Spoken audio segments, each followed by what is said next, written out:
How to deactivate Facebook. Hi everyone, welcome back to our channel. In today's video I'll guide you on how you can deactivate Facebook, so make sure to watch the video till the end.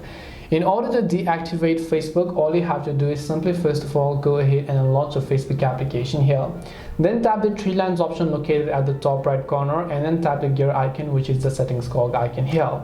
As you do that, right here you'll find this option called Meta Account Center. Just make sure to tap on it, and as you tap on the option, what you want to do is right here you'll find this option called Personal Details. Just tap on the Personal Details tab. Here you'll find Account Ownership and Control, and make sure to tap on it, and under it you'll find Deactivation or Deletion. Tap on it. Select the Facebook account, select Deactivate because we're going to deactivate it, and then tap the Continue option. Select a reason as to why you want to deactivate it, enter your password, tap the Continue option, and your Facebook will get successfully deactivated.